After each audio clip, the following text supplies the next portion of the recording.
Breaking news, everybody. The Capitol's been stormed. A bunch of soldiers have come in and arrested people at every level of the government. Trump has ascended with angel wings, and he's now the president. Oh, wait. None of that ever happened. Huh. I wonder why. Because the mainstream media promised us that it was going to happen everywhere, or at least that the Q people believed that it was going to happen, and they were going to go out and riot in the Capitol until it happened. And, well, that never happened either. So, well, we'll talk about where that came from and what that means and what's going on with that. In other news, Ron Johnson grinds the debate over the stimulus package to a halt. So we'll talk a bit about what's going on there. Mitch McConnell attempts to change Kentucky law to make sure that he gets to pick a successor, which means that I don't know if he believes he's going to make it 6 years. So we'll talk a bit about that. And Michael Brown's father demands that BLM pay him $20 million because they raised money for him and he hasn't seen it yet. I'm Jay Edgar, and this is Contemporary.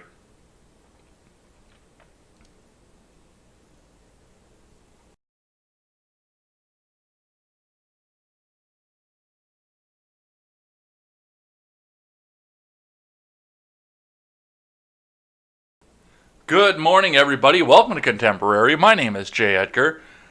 The attack on the Capitol. Where were the Q people?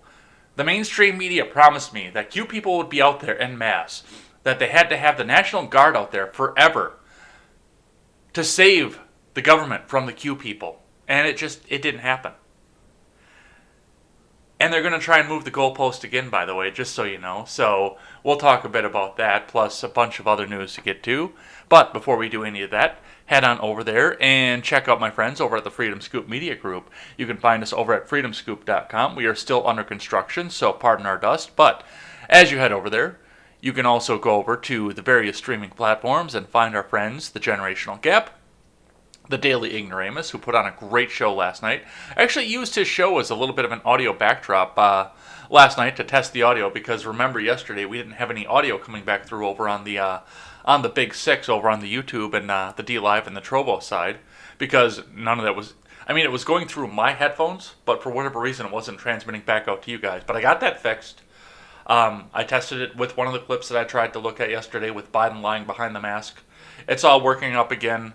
Everything is looking good right now, so that is all fixed, and you can also find the Breakdown with Birkenhoff, the R-Rated Conservative, the Freckles and Brit Show, and more. So go over there, bookmark the page, and once we get back up and running, you can pick up some of our swag, throw donations, and help us support great creators. And by the way, you can also donate in links in the description below. You can find my PayPal and my Subscribestar. Subscribestar is great, although I do owe my subscribers the March email, so to let them know, I'm going to do that over the weekend and get that out so you guys know what's going on with the channel and where I intend to spend the money that you guys throw in there, because it's not just come in and I go out and pocket it. I actually use that money to go out and help improve the channel and everything. So with that, go on over there and bookmark the page. All right, looking in at the stocks here, the Dow Jones dropped pretty heavily yesterday, and we'll have a little bit of a discussion on what happened there. It looks like it's going to come back. A lot of people were going around Twitter saying it's the Biden stock market crash. Well, it wasn't. It was a 700-point drop. It's a correction. That's all it really is. So we'll talk a bit about what happened there. On Bitcoin, Bitcoin dropped slightly again. Now we're down to $47,647.80 US cents. I did not put the gas buddy up because I'm not used to doing that yet, so bear with me a little bit on that. Look how long it took me to remember to get the Bitcoin up every day. So we'll be watching that as well. So check that out on Monday, what the gas is doing in Madison, Wisconsin. Just this tweet I want to put out here before we get into here. Rice, posting his W's online, says, how can it be Biden's fault for the stock market crash if he's an illegitimate president? The crash is Trump's fault, sweetie. Because illegitimate President Biden tweeted out, the Biden hashtag stock market crash is in full effect. And Moody Redhead, who is a great follow over on Twitter, replied to Rice saying, already trying to pretend he's not responsible for his own presidency. Damn, that was fast. And once again, I've got to throw the correction on there because this wasn't a stock market crash. Yes, it dropped. And yes, I'm anticipating more drop, especially considering that the jobs report was dismal. and that just came out yesterday. So just absolute dismal jobs report. So I'm anticipating more of this, but this was a correction. This was not a crash. Let's see what IBD has to say about it, though. From Investors Business Daily, Dow Jones Futures rise after the Fed Chief Powell triggers clear market break. What you should do now, from Ed Carson. Dow Jones Futures rose modestly Friday morning, along with S&P 500 futures and NASDAQ futures, erasing overnight losses as Treasury yields backed off overnight highs. The February jobs report looms before the open. The stock market suffered heavy losses Thursday after Fed Chief Jerome Powell didn't seem too concerned about rising Treasury yields and gave no hints about a policy twist to cool long-term rates. Broadcom reported earnings late Thursday. The Dow Jones, S&P 500, NASDAQ, and Russell 2000 broke below recent lows Thursday, the latest battering for an ailing stock market. Treasury yields jumped. Tesla sold off hard while Taiwan Semiconductor dove below its 50-day line. Nvidia and ServiceNow plunged to long-term support levels. Tesla stock, perhaps the most important stock over the past year, has a long way to go before hitting clear support levels. Google parent Alphabet, Microsoft, Vail, Five Below, and Polaris are 5 stocks holding up relatively well, near possible buy points. But there were a few safe havens in the stock market Thursday. Mining stocks, which have been big winners amid a shift to real economy names, were big losers. Freeport McMoran tumbled 6.6%. Rising Treasury yield spreads are good news for financials, but JP Morgan Chase fell 1.5%. Flagstar Bancorp, which flashed an early buy signal Wednesday and briefly broke out Thursday morning, reversed lower for a 4.1% loss. Fed Chief Powell said in a Thursday midday speech that recent bond action caught my attention, adding that we would be concerned by disorderly conditions in financial markets, but he didn't say that recent stock and bond market swings meet that threshold. He also didn't give clear guidance about what the Federal Reserve might do in response. Specifically, Powell didn't broach the idea of reviving Operation Twist, in which Fed buys longer-term debt and sells short-term debt to try and bring down the long-term rates. The next Fed meeting is March 16th to 17th, so policymakers may take action then or provide more guidance about what moves they might make. More broadly, Powell said monetary policy remains very accommodative. He also didn't sound concerned about higher inflation. Well, just print off the money and then tell me how concerned you are about it. Policymakers have been signaling they want more inflation, even willing to see price increases top 2% for an extended period, with reviving employment its main concern. On the futures, Dow futures today rose 0.3% versus fair value. S&P 500 futures advanced 0.4%. NASDAQ 100 futures climbed 0.4%, reversing solid Thursday night losses. Futures were paying close attention to the 10-year Treasury yield. It's up 2 basis points to 1.57%. That's after Thursday's big gains and overnight highs of 1.58%. The dollar hit a 3-month high. I'm sure it did, and I'm sure it's going to drop. Crude oil futures kept rising, surging 4.2% Thursday on the surprise OPEC Plus decision to keep production cuts in place through April. And there's your gas prices going up. So, that's what we're seeing from that market. Let's see what CNBC has to say. Dow falls more than 300 points as Powell fails to ease rate fears. NASDAQ goes negative on the year, from Yoon Lee and Pippa Stevens. U.S. stocks fell sharply on Thursday after Federal Reserve Chair Jerome Powell failed to reassure investors that the central bank would keep surging bond yields and inflation expectations in check. The S&P 500 closed the wild session down 1.3% to 3768.47 after dropping 2.5% at its session low. The Dow Jones slid 345.95 points, or 1.1%, to 30,924.14. At one point, the blue chip benchmark tumbled more than 700 points. The NASDAQ composite fell 2.1% to 12,723.47 as growth stocks led the declines amid raising rates. Tesla shares dropped nearly 5%. With Thursday's steep sell-off, the Nasdaq turned negative on the year with a 1.3% loss. The tech-heavy benchmark also fell into correction territory on an intraday basis, down more than 10% from its recent 52-week high.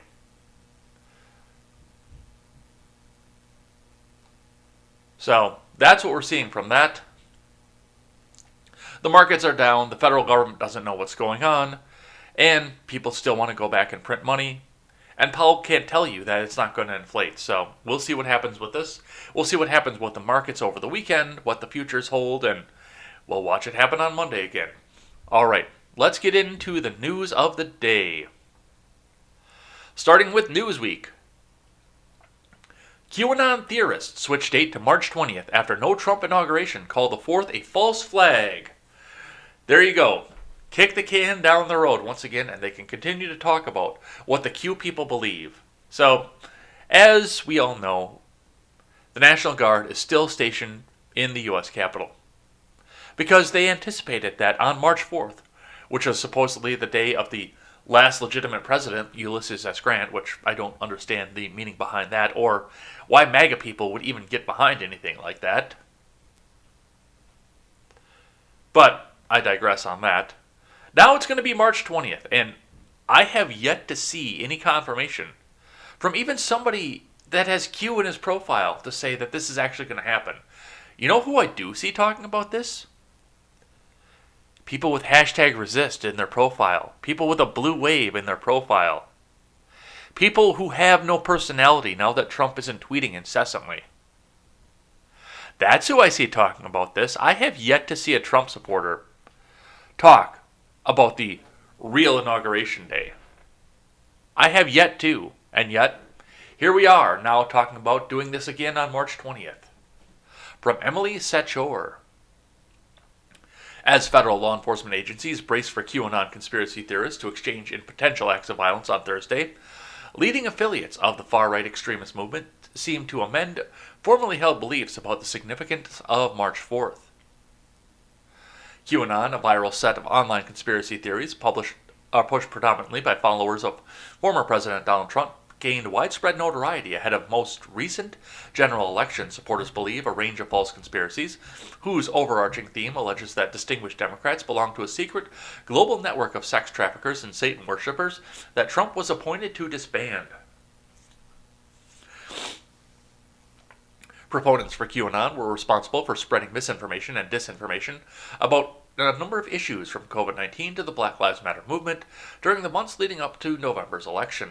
Originally, QAnon theorists believed that Trump would resume his place in the White House on March 4th, the standing presidential inauguration day prior to the 20th Amendment's passage in 1933.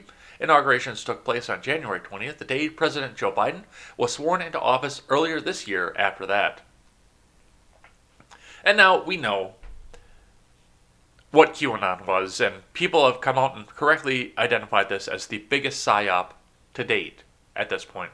And that's what it was. And I know that there are Trump supporters who got on board with this, but I really think that this whole thing was seeded by Democrats trying to discredit Trump supporters by saying, look at the crazy shit that they believe.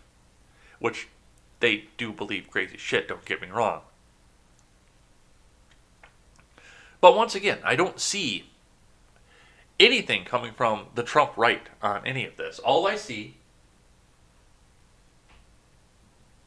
is Newsweek talking about this. All I see is CNET, Newsweek, MSDNC. All I see is outlets like that talking about this. So I don't know where they're getting any of this from. And somebody came out and told me, oh, it's all over the Qverse. Well, show me where it is on the Qverse. And yet here I get articles from Newsweek and CNET and other left-wing outlets. Still nothing from the Qverse, so unless you can bring me to the Qverse and show me where they say that they're going to take over the Capitol on March 4th or March 20th, well, you're lying. That's all that I have to say about that. All right, Dave Rubin has a nice retort to this as well. QAnon theorists switch date to March 20th after no Trump inauguration called the 4th a false flag. The article we just read there. And then he's got this nice picture here from Star Wars. Who's the more foolish, the fool oh the fool who follows him. Rest in peace, Sir Alec Guinness. Thanks, Dave. All right, I got one here from The Hill. House Democrat sits on Capitol steps to protest extremist threat. Representative Al Green is sending a message to QAnon and right-wing extremist threats by sitting on the Capitol steps on Thursday. The date authorities warned militia groups were potentially planning another breach of the building. I want to make a statement to let people know, those who would threaten those of us who cherish this freedom that we have here, that we refuse to allow the threats to negate our freedom, he told The Hill. Capitol Police and the FBI have cautioned that militia groups that took part in the deadly insurrection at the Capitol on January 6th, when a group of Trump supporters attempted to disrupt the certification of the Electoral College votes, had drafted plans for a second attack on March 4th. Where? Show me where. Show me where they plan to do this once again. Some conspiracy theorists have spread the idea that former President Trump will be inaugurated on that date, despite losing the November presidential election. Green's decision to peacefully protest comes after Congress canceled votes on Thursday. House Democrats accelerated the passage of a police reform bill on Wednesday night due to the news of credible threats emerging. Where were the threats? That's all I have to say. Where were the threats? I love my country, and I believe that freedom is not free, he tweeted. Others have made great sacrifices to the freedoms I enjoy. I refuse to surrender our nation's capital to those who would abridge my freedom. Hence, as a matter of personal principle, I will be on the Capitol complex today. And that he did. This is the tweet that I got the article from. And Rob O'Donnell quote tweets it, saying back, "So brave, with fencing, razor wire, and 10,000 armed troops between him and the public." So brave. So brave. Alright, from the AP, I will be right back in just a second. Please enjoy this nice little bit of music from Mr. Stephen Ignoramus in my absence.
Alright, sorry about that. I thought somebody was beating on my door. Turned out to be the neighbor's door, so apologize. Alright, let's get back into it. Police request a 60-day extension of National Guard at U.S. Capitol. From Lolita C. Baldor. The Capitol Police have requested that members of the National Guard continue to provide security at the U.S. Capitol for another 2 months, the Associated Press has learned. Defense officials say the new proposal is being reviewed by the Pentagon, and negotiations between the department, the police, and congressional authorities are ongoing. The request to keep as many as 2,200 Guard troops in D.C. underscores the continuing concerns about the security and the potential for violence at the Capitol. 2 months after rioters breached the building in violence that left 5 people dead, and it came as law enforcement was on high alert Thursday around the Capitol after intelligence uncovered a possible plot by a militia group to storm the building. It didn't happen. None of this happened. None of this was coming forward. The potential plot was tied to the far-right conspiracy theory promoted by QAnon supporters that former President Donald Trump would rise again to power on March 4th, the original presidential inauguration day. There were no signs of disturbances Thursday, but the Capitol Police's request for extended guard assistance appeared mired in confusion within various congressional oversight authorities, according to letters obtained by the AP. So, they've got 2 more months of this, so we'll go a little bit more. Don't worry, it's only going to be a little bit more. Don't worry, don't ask questions or anything. We're just going to stay here a little bit more. It makes you wonder if there's oil under the Capitol building, doesn't it?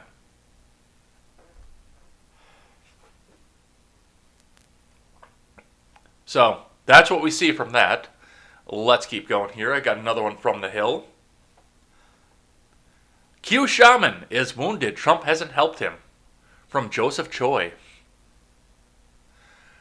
The man known as the Q Shaman, who was seen shirtless and wearing bullhorns in the U.S. Capitol during the deadly rioting on January 6th, said in his first interview since being jailed that he was wounded that former President Trump did not offer to help him. In the interview, 60 Minutes reporter Lori Segal asked Jacob Chansley if he regretted his loyalty to Trump.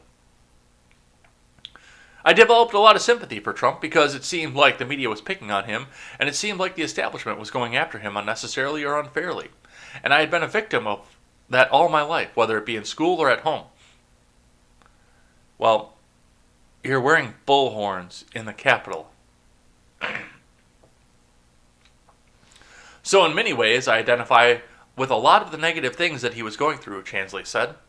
I honestly believe, and I still believe, that he cares about the Constitution, that he cares about the American people, and that's also why, and you know, it wounded me so deeply, and why it disappointed me so greatly that I and others did not get a pardon, Chansley said. Let's have a listen.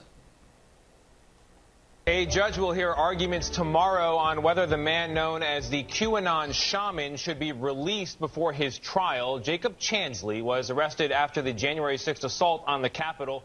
You see him there in an outfit that would get you in trouble in a 7-Eleven, let alone the Capitol. He's got face paint on, he's got horns, buffalo skin, coyote skin, a lot of fur. He's telling his story for the first time from jail as he faces some very serious charges, up to 20 years behind bars. Chansley spoke with Lori Segal for the brand new streaming program 60 Minutes Plus. Your actions on January 6th were an attack on this country. Do you understand that? No, they were not, ma'am. My actions were not an attack on this country. That is incorrect. That is inaccurate entirely. How would you describe them? My actions personally? On January 6th. My actions on January 6th, how would I describe them? Well, I sang a song, and that's a part of shamanism. It's about creating positive vibrations in a sacred chamber. I also stop people from stealing and vandalizing that sacred space, the Senate. Okay, I actually stopped somebody from stealing muffins out of the break room. I also said a prayer in that sacred chamber because it was my intention to bring divinity and to bring God back into the Senate. But Jake, legally, you were not allowed to be in what you're calling the sacred chamber. And that is the one very serious regret that I have, was believing that when we were waved in by police officers that it was acceptable. Do you still believe you're a patriot? I consider myself a lover of my country. I consider myself a believer in the Constitution. I consider myself in our founding principle.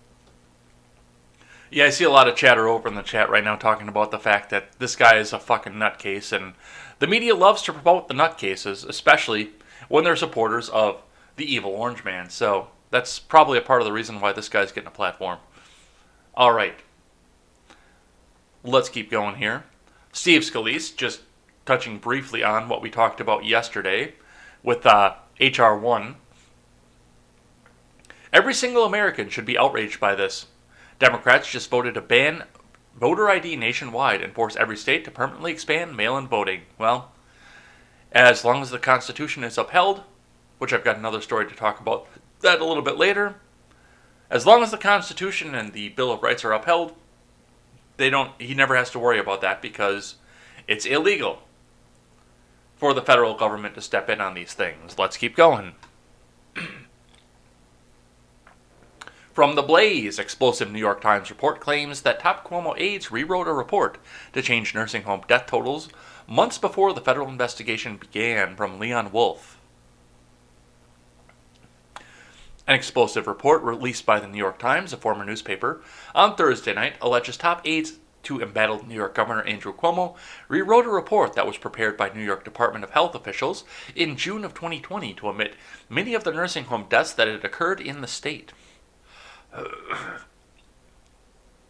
The report, which was based on interviews with unnamed officials,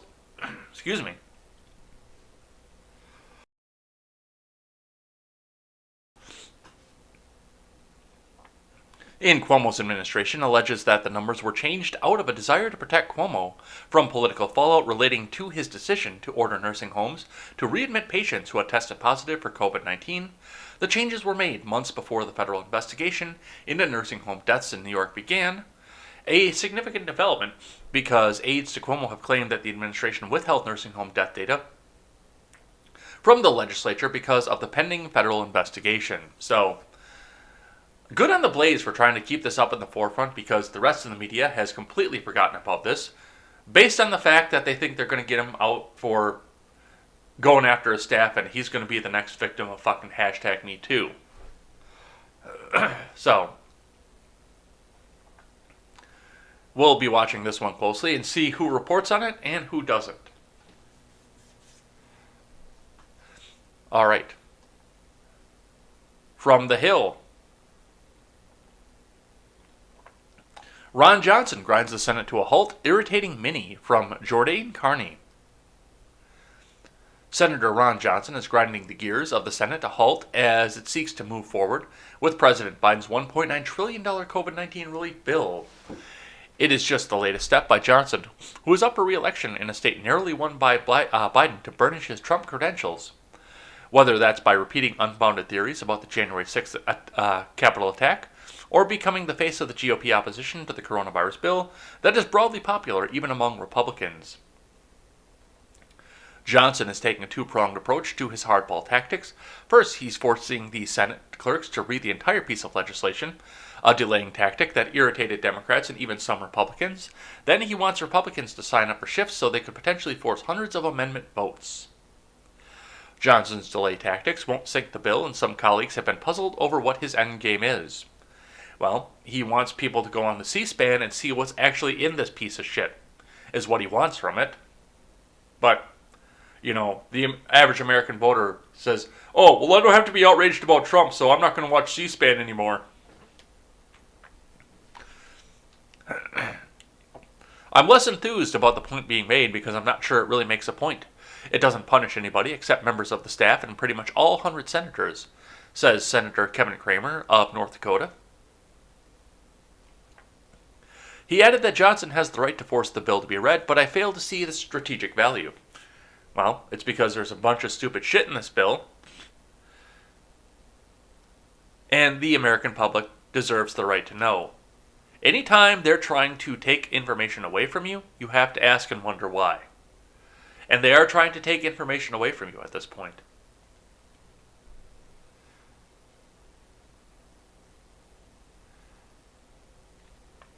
Senator Lindsey Graham gave the same caveat before adding, I don't think it particularly moves this ball forward. My goal is to get on the bill and showcase what's wrong with it from our point of view. That's the whole point of the vote-o-rama for me. Did he really say vote-o-rama? Johnson's move delays the vote for all, a process where senators will be able to force amendment votes, and the subsequent final passage of the bill. Tim Kaine asked if he understood the strategy behind Johnson's plan. He added, I don't, and my Republican colleagues don't either. And, once again, I gotta talk on the Johnson thing because he's supposedly not running for re-election this year. Or in the next coming years. Supposedly not. I don't know if he is or not because, I mean, he's from the Beltway now, so power corrupts and absolute power corrupts absolutely. And now that he's tasted the power, now he might want to sit in it forever. And that whole thing with term limits that he was so adamant about in 2016 may be out the window at this point. But I understand what he's trying to do, even if the Democrats pretend that they don't. So we'll see what happens there. From the Daily Wire, Senator sounds alarm on far-left Biden DOJ nominee who supports defunding police. She must be stopped. From Ryan Saavedra. Senator Tom Cotton warned in a statement on Thursday evening that Vanita Gupta, an attorney who President Joe Biden has nominated for the number 3 job at the DOJ, would make America less safe due to her far-left policy on policing. Vanita Gupta is President Biden's nominee for Associate AG. Would make America less safe. She must be stopped, Cotton wrote on Twitter. More than 83,000 Americans died from drug overdoses last year, but Gupta wants to decriminalize possession of all drugs, even fentanyl. So do I. Opioids are already ravaging our communities. We shouldn't give fentanyl, heroin, or cocaine dealers get-out-of-jail-free cards. Well, if it's all legal, then those people will still be out of a job when they get back out. As recently as last summer, Vanita Gupta called to defund the police. Cotton continued. Her allies in the jailbreak industry, who are clamoring for access to the Biden DOJ, are now trying to deny what she said, but see for yourself where Vanita Gupta stands on defunding the police. Well, we can have the conversation about limiting policing because there's way too much policing, but Tom Cotton doesn't. Tom Cotton doesn't want to do that because as long as he's still cranking out laws that people have no idea that they're violating, then he stays in a job. Once again, from the top, the problem isn't the amount of policing out there. It's the amount of laws that are out there that require the level of policing that we're seeing. Sorry, I still got a little bit of a runny nose, and I'm not sure why. But that's what we have to say for that. Gupta's statement says, while front-end systems changes are important, it's also critical for state and local leaders to heed calls from Black Lives Matter and movements for Black Lives activists to decrease police budgets and the scope, role, and responsibility of police in our lives. Which, I mean, to go on with that too, with a statement like that, I do have to get on Cotton's side slightly for this and point out the fact that Gupta wants to see state police defunded because generally people that are pushing for the BLM movement want BLM or Antifa to be the police. So it's not that they don't want police there, it's that they want their police. And you'll notice there are no calls to defund the police when it comes to the Capitol Police either. So it's not that it's not that they want police gone, it's that they want police that they don't control gone. All right, let's keep going. I got one from The Intercept here. Mitch McConnell working with the Kentucky legislature on Senate exit strategy from Nick Storm. And this is The Intercept, so this isn't green check. But I've checked out some of the bills and stuff on this, and this does check out, so let's see what they have to say. Mitch McConnell has compiled a short list of successors in his home state of Kentucky, preparing for the possibility that he does not serve out his full term. Kentucky Republicans tell The Intercept.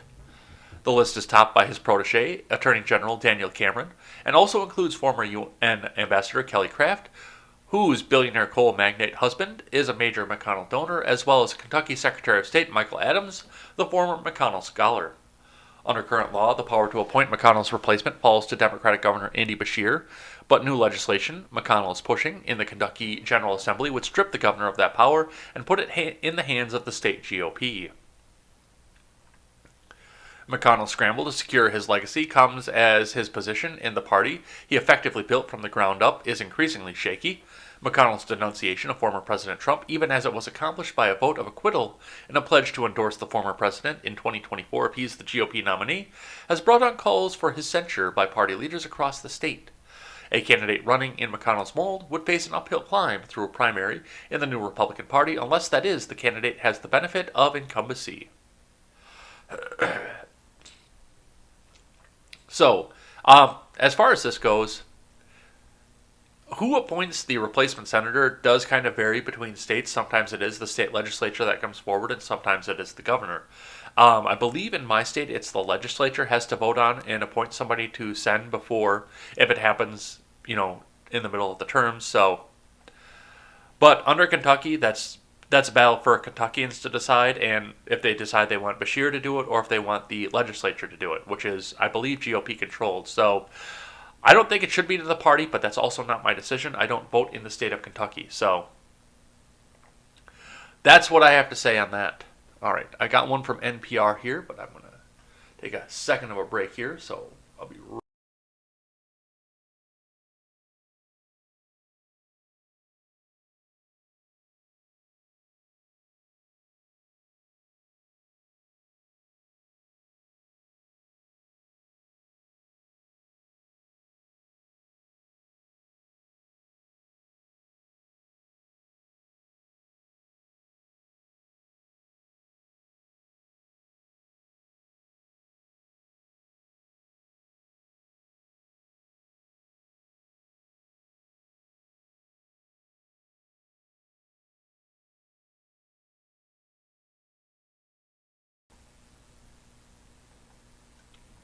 Sorry about that. I wonder if it's just getting warm and the allergies are coming back because, I took cold medicine and it didn't do crap, so maybe if I'm supposed to be taking allergy meds instead.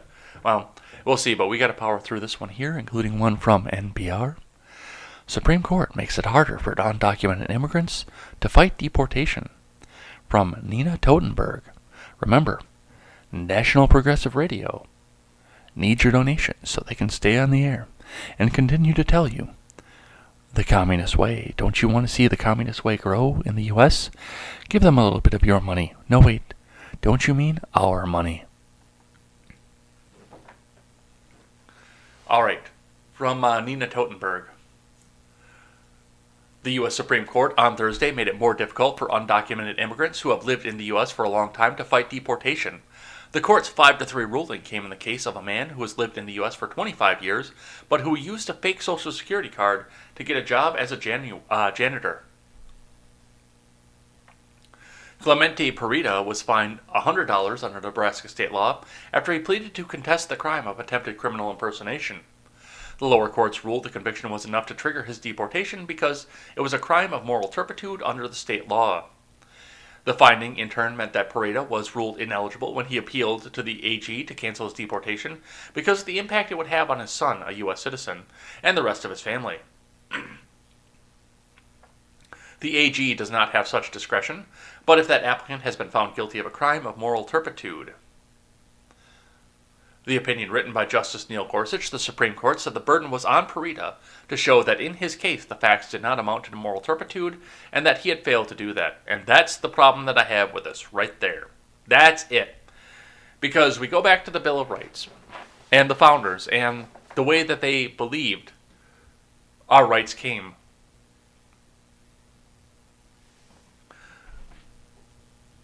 The burden of proof falls on Parita to prove that this is a crime that was not a moral turpitude, essentially. The burden of proof falls on the defendant.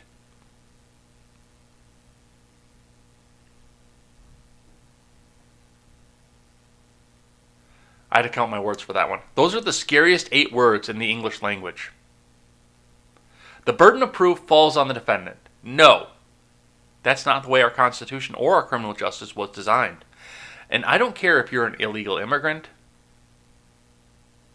or if you are a natural-born citizen who's been here and can trace his family's lineage through 25 different Native American tribes who have been here for 7,000 years. I don't care about any of that. Your rights didn't come from the government. They came from God. That includes the right that you are innocent until proven guilty. You do not have to prove a goddamn thing to the courts. I don't care if you're an illegal immigrant or not. You do not have to prove a damn thing to the courts. The courts have to prove your guilt and the standing of your guilt, not the other way around.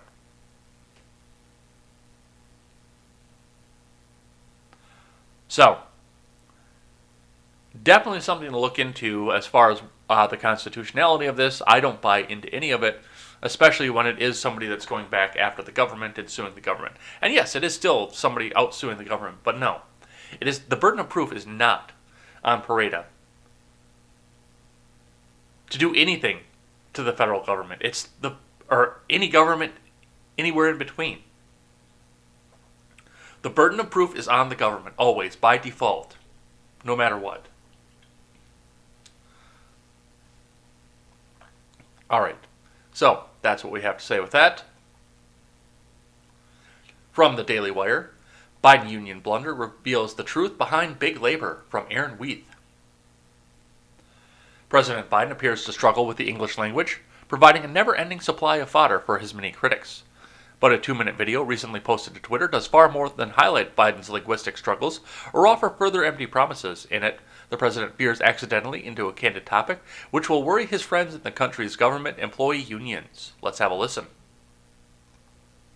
I've long said America wasn't built by Wall Street. It was built by the middle class, and unions built the middle class.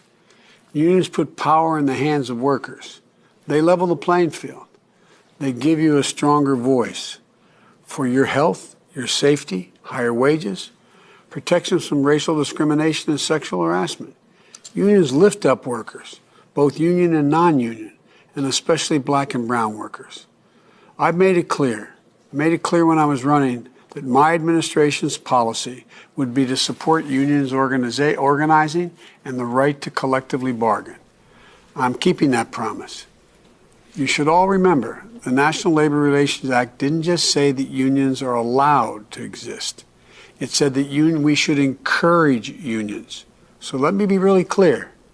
It's not up to me to decide whether anyone should join a union. But let me be even more clear. It's not up to an employer to decide that either. The choice to join a union is up to the workers. Full stop. Full stop. Today and over the next few days and weeks, workers.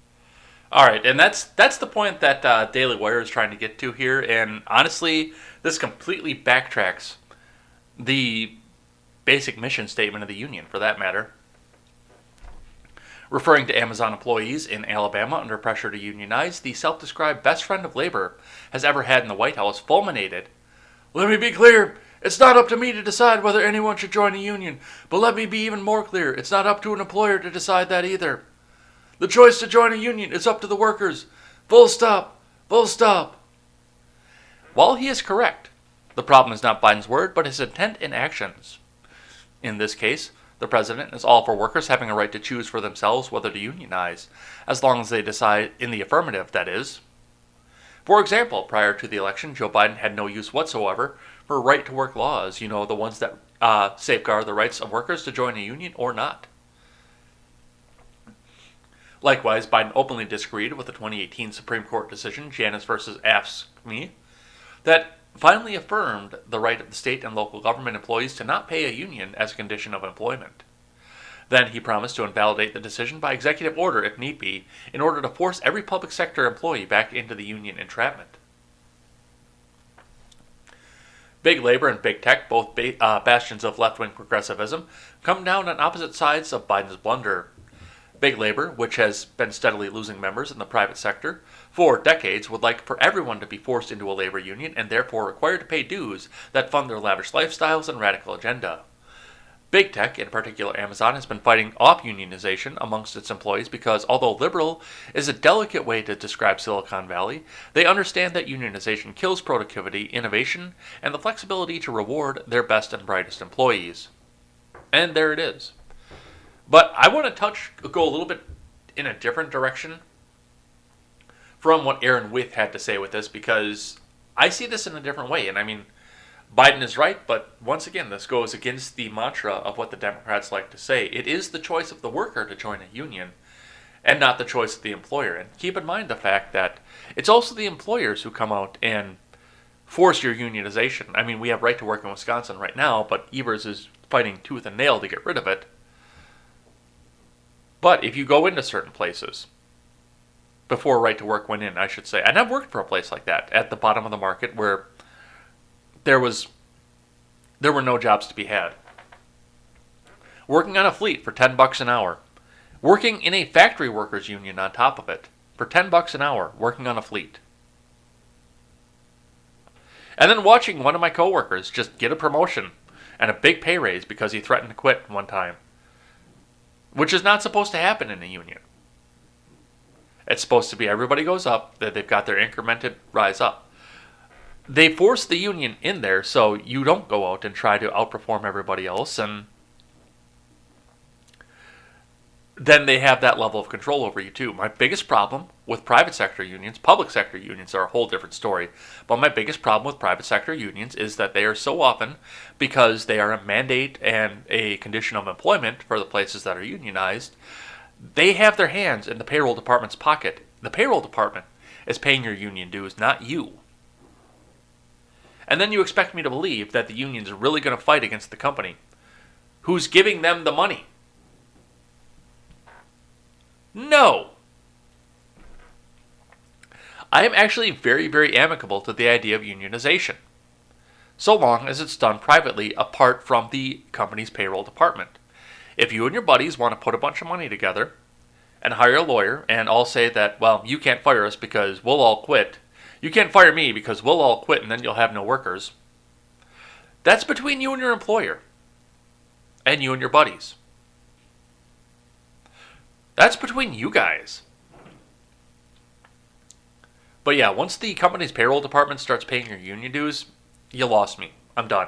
I'm not doing that.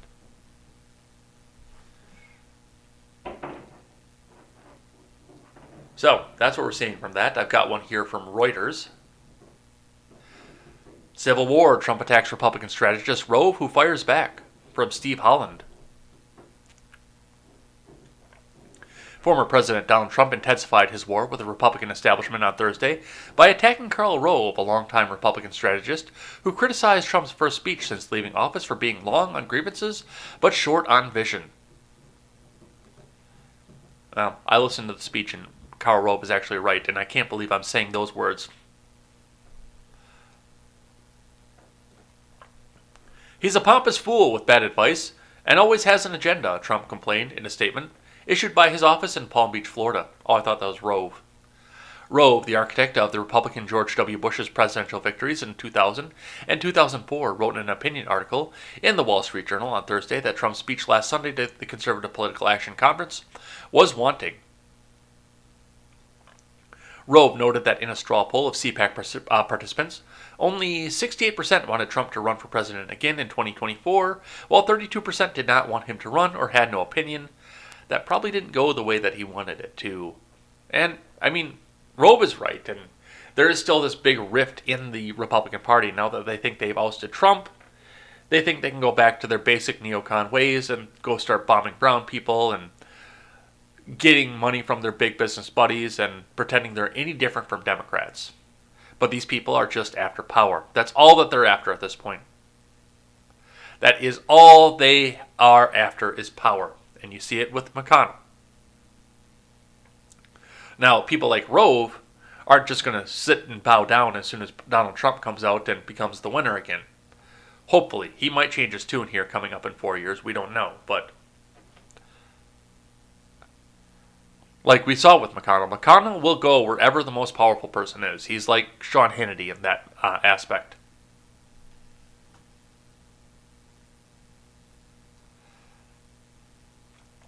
But those two are in a fight right now, so we will see what happens with that. I've got one here from The Blaze. In the last month, Americans' comfort with the resumption of pre-pandemic activities has taken a huge leap. And we wonder why the mainstream media doesn't want to report on this. From Leon Wolf. The signs are increasing that the American public is becoming more and more comfortable with the idea of returning to normal activities, like eating at restaurants, going shopping, going on vacations, and attending movies at the theater. According to a Morning Consult tracking poll, Americans' comfort with engaging in many activities that have been too taboo in the age of the commie fucking coof have took a huge jump in February to levels that have not been seen since the pandemic began. The poll showed 51% of Americans would feel comfortable right now eating a meal at a restaurant or a cafe. 46% would feel comfortable going shopping in a mall. 43% would feel comfortable going on vacation. And 32% would feel comfortable going to see a movie at a theater. Those numbers represent a sharp jump from Morning Consult's tracking poll in January, when only 37% would say they would feel comfortable eating a meal in a restaurant. 32% say they would feel comfortable going shopping in a mall. 29% said they would feel comfortable going on vacation. And 21% said they would feel comfortable going to see a movie at a theater. Yeah, no, nobody's really afraid of this anymore. Mostly it's just a virtue signal. And I see people over on Instagram who are suddenly all excited about the fact that they're going to Cabo, they're going to Mexico, where we're all supposed to be locked in our homes and afraid of the virus that has a 99% survival rate. And I mean, these are not conservative people that are going on these vacations either. These are, I mean, the ones that I'm referring to specifically are the leftiest of the left. And they're going to Florida and Mexico and Cabo and all kinds of fun places like that on vacations. They're not afraid of this. But if you come out and say, I'm not afraid of this, then they will come out and say, you're evil, you want to kill grandma. Meanwhile, I'm going to get some tequila. So, that's where we're at with that. I got just a few more, and then if you guys have your last minute messages in and want to get them read on the air, or at least your name read on the air, start getting those in now because it's Friday and it's time for the special thanks to everybody who chatted in the live chat. From local10.com. Man arrested in Fort Lauderdale would dress as the Riddler and Joker to spew online hate rhetoric, ADL says. This came from Midget B over in the Discord, and usually I don't do the racist and the cultural stuff, but this one was so entertaining, I had to do this one. A worldwide anti-hate organization has been following a man who was arrested by the FBI in Fort Lauderdale on Tuesday. The ADL told Local 10 that its center of extremism has identified Paul Miller, 32, as a volatile white supremacist accelerationist. The organization shared its findings with the FBI, informing them that Miller was making videos, holding weapons, and calling for a race war. Miller was taken into custody on Tuesday around 6 a.m. in the 1300 block of Southwest 6th Street. Known for spewing hateful messages, which are live-streamed across popular and lesser-known social media platforms, investigators said he often dressed in costumes inspired by movie characters. According to the ADL's website, Miller dressed up as super-villain comic book characters, Riddler and Joker. As the Riddler character would say, riddle me this before you go, I'm loud and obnoxious, I like music that rhymes. I'm a fraction of the population but commit half the crimes before using a racial slur. And that's the part that Holt is going to clip right there. So,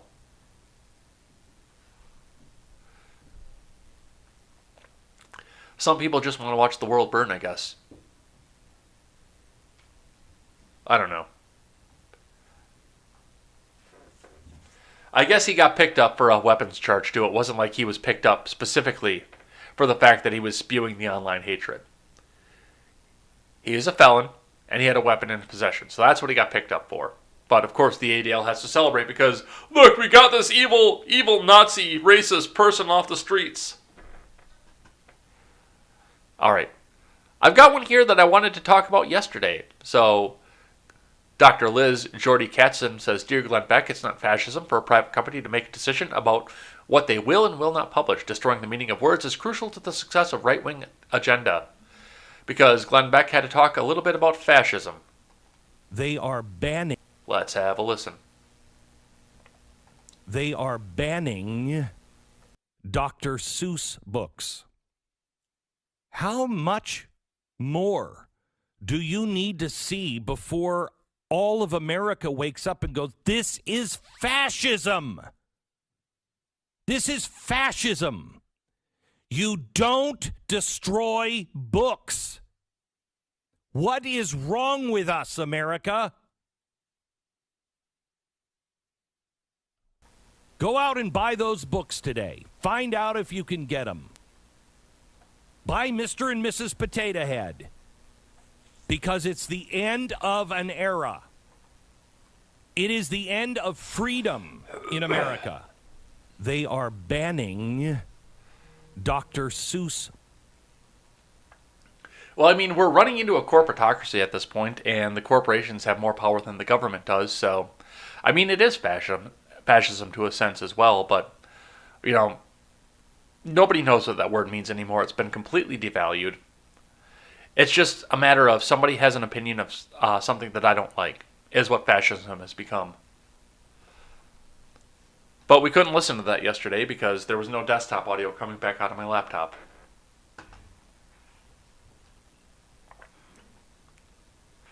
All right, from the New York Post, Michael Brown's father, Ferguson activist, demand $20 million from Black Lives Matter.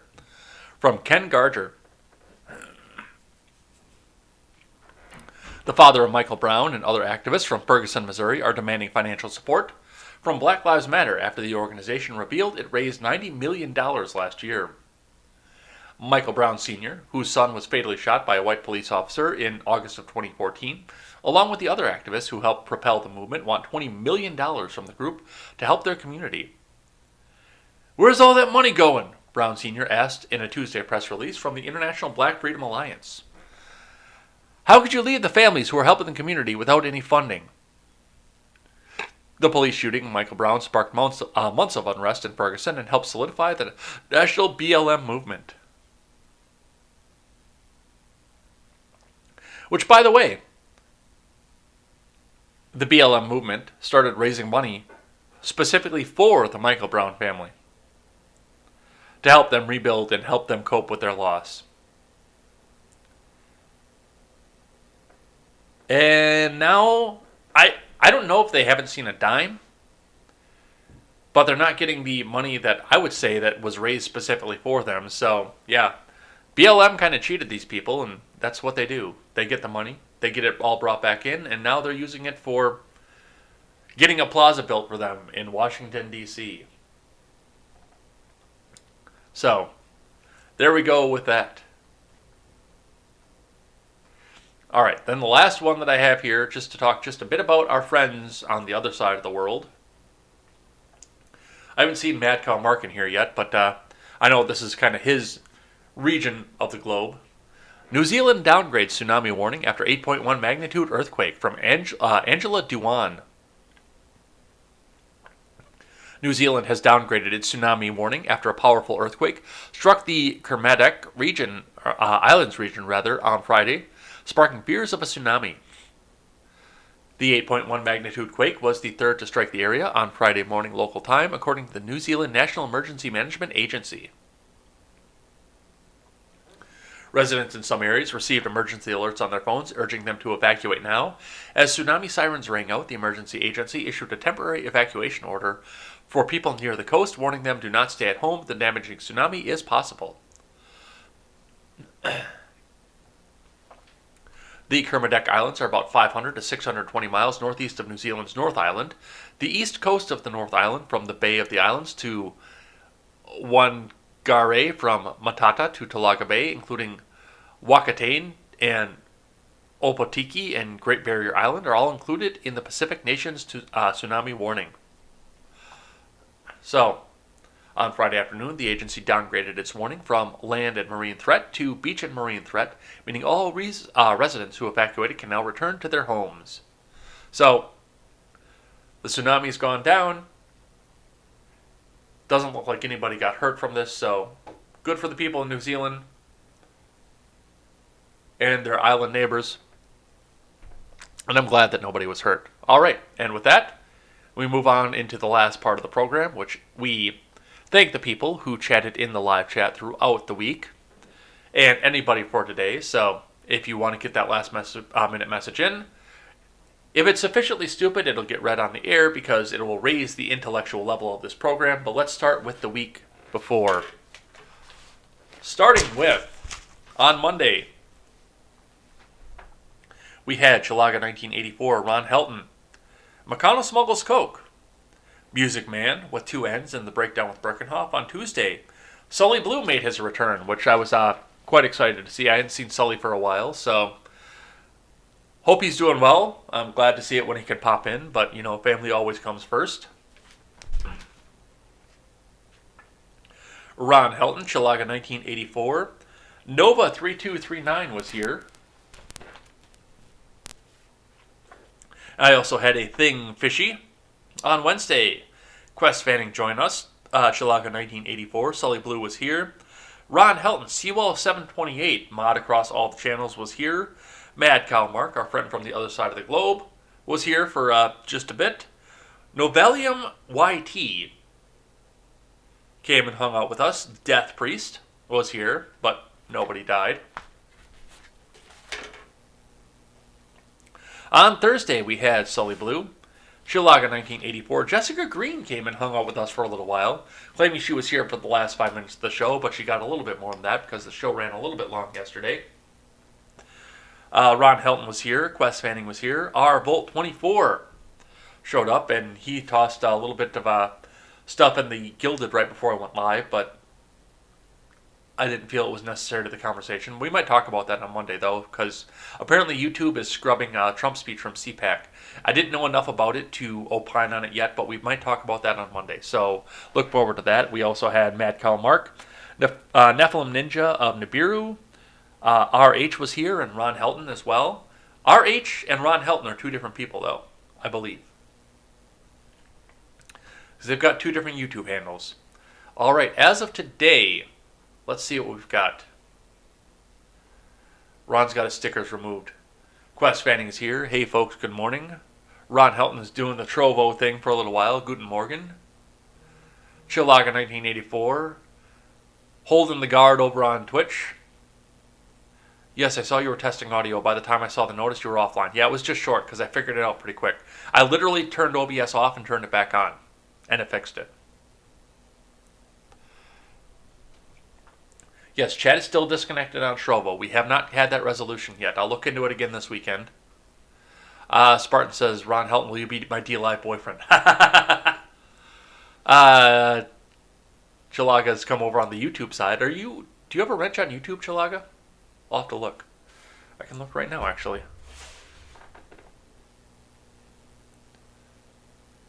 You don't. We're going to fix that. Even though my tablet, the one that I'm watching YouTube on, is slow as shit. We're going to fix that. Spartan says Bitcoin 48,264 current price. Yep, we covered that in the morning. We covered that because of you. Dash 208. I don't know that one. Dash is a great cryptocurrency. I'm unaware of that one. Okay, maybe we're not going to fix that because, oh, yeah. Add moderator. Chilaga 1984 is now moderator on the YouTube side. There you go.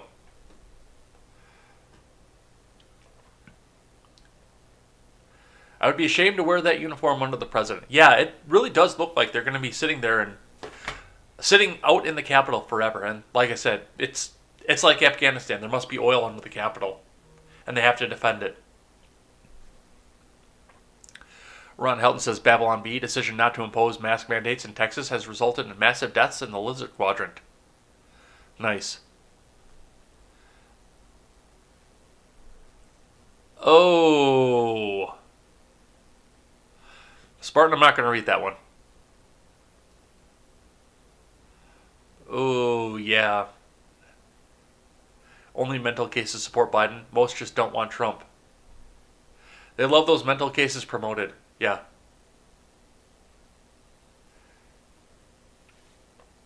If you are normal, they silence you and lock you up. Chilaga says, that dude looks so much cooler with those horns. If the Shaman was normal, they wouldn't put him on TV the way they treat Julian Assange. Yeah, probably. Spartan says, I got a voter re-registration, and I'm not lying. The Democrat Party was checked off, and I've never been a Democrat. So he's calling that as personal evidence of fraud. Well, I would contact your state's election commission then. Chilaga says, I may never vote in a presidential election again unless it is for J. Edgar. Huh? J. Edgar for president does have a nice ring to it. J. Edgar Ignoramus 2024. Actually, I don't know. Is Stephen going to be 35 by 2024? I'll ask him. I've got his number. I'll text him afterwards.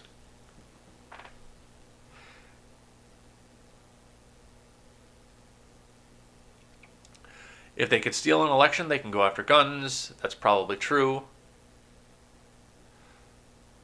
It was never about Trump. Biden is a lifelong warmonger. I wanted to see the left completely implode with the second Trump term. I think a lot of us did. But the second concurrent term, because he's... After having it stolen from him once, I don't see him going back and winning first off, but... And of course everything was above board, wink wink honk honk, but...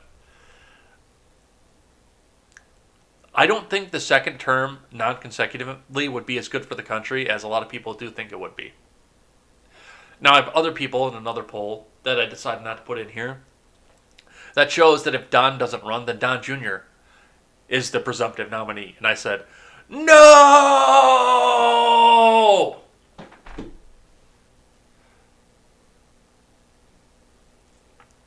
Chalaga makes a good point, though. Argument to be made that Biden could be better at waking the people up to the corruption. They know. They figured it out.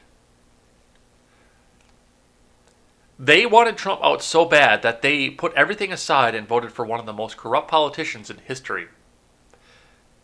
And the person that she was running on the ticket with. They want anti-white police hunting white supremacists, which is any white person who is not on his knees for BLM. Yeah, exactly. Trump did a pretty good job of that by making the left go off half-cocked. They revealed their duplicity and corruption. Yeah, absolutely. Quest Fanning is here. He says, clever strategy, specifically because the average voter is a fucking idiot. I know name is senator now. Must be good. Well, that's... I spent 2 years in the Senate, and I was able to become president, and I improved the country. And you know how I improved the country? I divided race. I made the race relations stronger. So my people, because Trayvon could have been my son. Okay, so they knew how oppressed they were. That's what I did. That's how I improved the country, and I made sure that nobody had jobs because elections have consequences, and the government's there to take care of you, though. So, up. Facebook fact check Dr. Seuss. I didn't see that. That's fucking stupid. No, I do not have the coof. We're sitting right at that weird point where it's between cold season and allergy season, and it all nestled right up into my sinuses. I propose when J. Edgar reads NPR articles on the show, we play the instrumental version of WAP, NPR's Song of the Year for 2020. I'm going to see if I can make that happen. Maybe it's on chiptunes. Full disclosure, I've never listened to that song. I never even listened to the Ben Shapiro imitation of that song. I demand 24 live cam on Biden. More important to put him on a live cam compared to any other country. Nobody wants to watch that. We got a nice long talk about the union, which I'm sure that I part with you guys a little bit on unions. But once again, it's the big corporate unions that I have a problem with. Like I said, if you and your buddies want to put a few $1,000 together and put a lawyer on retainer, and then band together and say that if you fire Jim Bob over there, no, let's use your names. If you guys want to go out and support your buddies, come together. And then Spartan goes out to the boss and says, if you fire Ron Helton, we all quit. And you're going to give Chalaga a raise so that he's making the same amount as the rest of us. If you guys want to do that and put your own money together and it's not coming through your company's payroll department, I have no problem with that. Strength in numbers, dude. But it's the corporate stuff that's not actually doing anything for people that I have a problem with. And the fact that, once again, they're getting paid from your company's payroll department.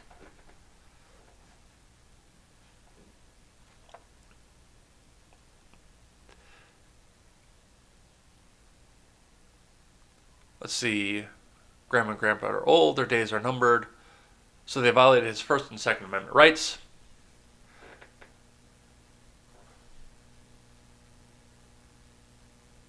The ADL is a hate group. Racial supremacists, yeah, they are. The corporations have more power than the government because they have influence on the bloated government. Yeah, they give a lot of money over there. Ban Marx. Just kidding, ban nothing. Exactly. And I got into that conversation too with somebody a couple days ago, and Jessica Green was in on that too, I suppose you want Nazis to be able to be platformed on social media. Well, yes, because I can refute their arguments. You can't, so you want the government or big tech to do it for you. There's too much information. I want to live in a world of limited books and movies so we can all reference them to each other. No. They canceled the tsunami, didn't they? No waves. Yeah, the tsunami touched a girl back when it was still just a little wave. So now it's canceled. Quest says some of Dr. Seuss's representations are a little cringe, but not horrific or oppressive. What's the point of hiding it? Isn't it good for informed errors of the past? Yeah. And Seuss was a flaming fucking leftist, too. And the other one that gets me is how important minority rights are for the left. Seuss was a Jew. Geisel? I looked it up. I thought I remembered them talking about it when I was in grade school and middle school when we were doing projects on Dr. Seuss. But I couldn't remember for sure, so I looked it up the other day. Yeah, Geisel was a Jew. So he must have that minority status too, but it's only the minorities that they like at one point. It's almost 13 generations. Today's the 251st anniversary of the Boston Massacre. 13 generations. Trovo stopped streaming. Oh, it's still going for me, so. See? We've still got Trovo. I think kids should be trusted with a more clear message. Yeah, they do. That guy RH sounds cooler. Nice.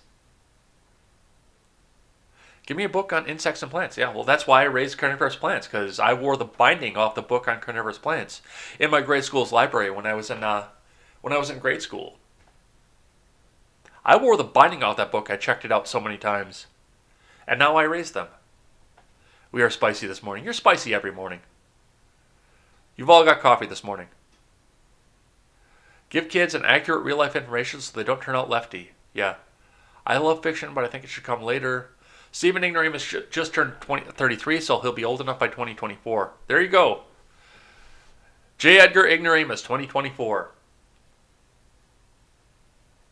Spartan says, I agree Trump should step out of the picture completely. A man who became a multimillionaire on a politician's salary, from Ron Helton. Shilaga says, thanks for the wrench. You're welcome. Always helps to have more people as the channel grows, and we are growing, by the way.